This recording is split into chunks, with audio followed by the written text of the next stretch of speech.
വിശുദ്ധ മത്തായി എഴുതിയ സുവിശേഷം 5-ാം അധ്യായം 43 മുതൽ 48 വരെയുള്ള വാക്യങ്ങൾ.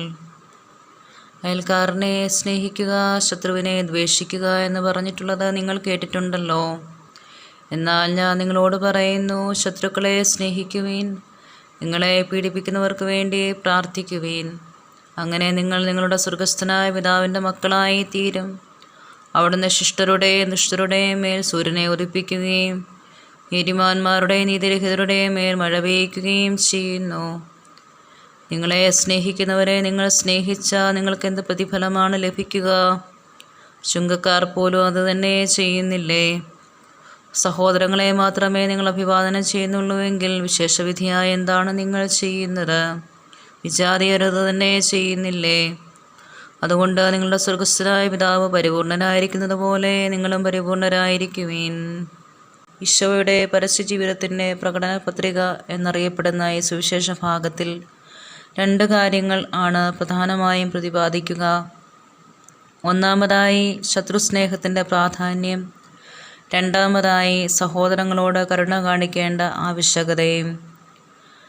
പഴയ നിയമ സങ്കല്പമനുസരിച്ച് ശത്രുക്കളെ ദ്വേഷിക്കുക എന്നതാണ് അടിസ്ഥാനമായ പ്രമാണം. എന്നാൽ പഴയ നിയമ സങ്കല്പങ്ങളിൽ നിന്നും പഴയ നിയമ കാഴ്ചപ്പാടിൽ നിന്നും വിഭിന്നമായി ഈശോ ശത്രുക്കളെ സ്നേഹിക്കുവാൻ ആഹ്വാനം ചെയ്യുകയാണ്. ശത്രുസ്നേഹം എന്നതാണ് ഈശോയുടെ പ്രബോധനത്തിൻ്റെ എല്ലാം അടിസ്ഥാനവും ഉൾക്കാമ്പുമായി വർദ്ധിക്കുക. 70 പ്രാവശ്യം ക്ഷമിക്കണമെന്നാണ് ഈശോ ശിഷ്യന്മാരോട് ആവശ്യപ്പെടുക. ഇതിൻ്റെ പൂർത്തീകരണം എന്നോണമാണ് ഈശോ കുരിശിൽ കിടന്നപ്പോഴും പിതാവേ, ഇവരോട് ക്ഷമിക്കണമേ എന്ന് പറഞ്ഞുകൊണ്ട് ഈശോ ശത്രുക്കൾക്ക് വേണ്ടി പ്രാർത്ഥിക്കുക.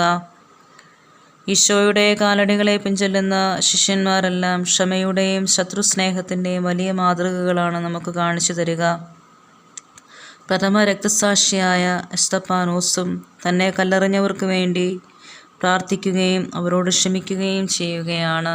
ശത്രുക്കളെ സ്നേഹിക്കുകയും ചെയ്യുക എന്നത് സ്നേഹത്തിൻ്റെ ഒരു പ്രവൃത്തിയാണ് എന്നാണ് ഫ്രാൻസിസ് മാർപ്പാപ്പ സുവിശേഷത്തിൻ്റെ ആനന്ദം എന്ന അപ്പോസ്തോലിക പ്രബോധനത്തിൽ ചൂണ്ടിക്കാണിക്കുക.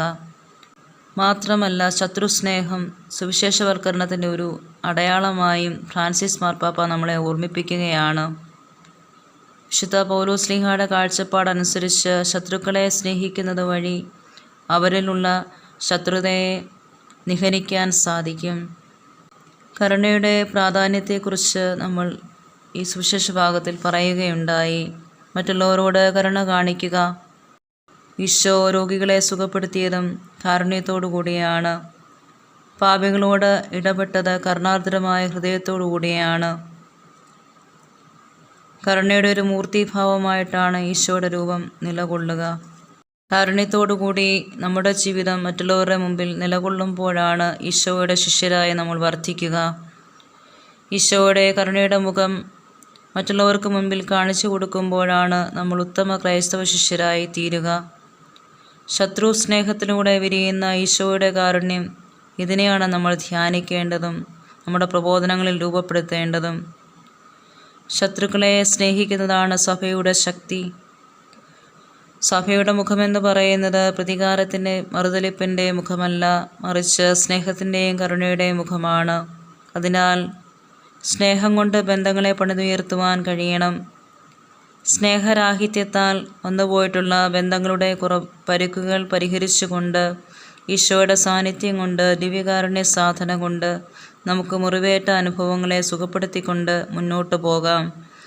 ഇവിടെ നമ്മുടെ കർത്താവായ യേശു ഒരു ക്ഷണം തരികയാണ്. നമ്മുടെ സ്വർഗസ്ഥനായ പിതാവ് പരിപൂർണനായിരിക്കുന്നത് പോലെ നമ്മളെ ഓരോരുത്തരെയും ഈ പരിപൂർണതയിലേക്ക് ക്ഷണിക്കുകയാണ്.